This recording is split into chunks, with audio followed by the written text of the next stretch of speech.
So Kay makes the observation that given the multiple facets to the layers underneath the development of diabetes, it sounds like type 1 diabetes research right now is focusing on the wrong components. We should be focusing on the holistic approach. I've got a couple thoughts on this. And my first thought is that we have to understand where type 1 diabetes research comes from.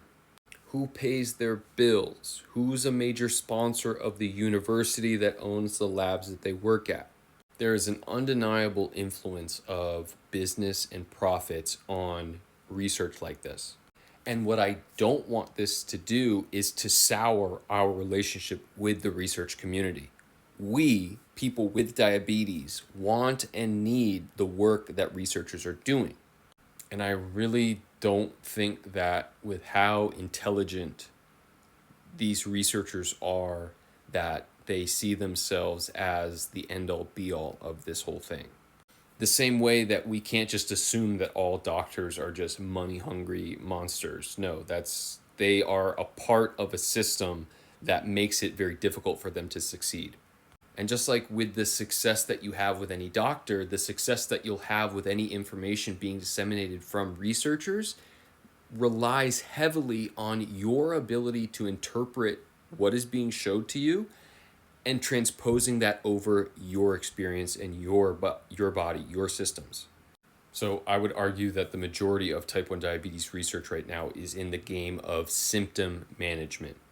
Or given the isolated variable nature of our scientific method right now, it's really hard to extrapolate what we're learning in the research into other systems. So if you find something about improving liver health that impacts the health of beta cells, that you can take that for what it's worth. Okay, when this thing about the liver happens, beta cells improve.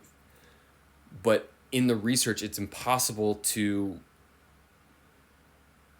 consider all of the things that are influencing that one variable in the liver. You can't say, oh, we experienced this success in, regenerating beta cells. We controlled for the gut, we controlled for the liver, we controlled for the lymphatic system, we controlled for natural immunity. We controlled for diet, nutrition, epigenetics. I really don't think that research paper will ever be published. So while not all type 1 diabetes researchers are money-hungry monsters who just want the clout for having the cure, they are operating in a system that has undeniable connections to profit and business. And given the myopic, one variable at a time scientific method we have in place right now, it takes a long time to stack all these bricks. We all rely on the researchers to supply these incredible bricks of knowledge about each of these individual systems, variables, cell types, organ systems, what have you. But it is up to us to take these pieces that they are supplying with us and actually start to layer them and see them in the context of our experience of our bodies. And we have been conditioned to be so complacent in this healing journey because we've been convinced we couldn't possibly play a role in healing something so complex.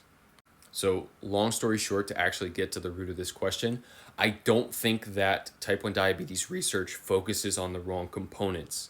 I think that all they can possibly do is delineate components, give us the bricks. It is our job to take those components and turn them into a holistic approach.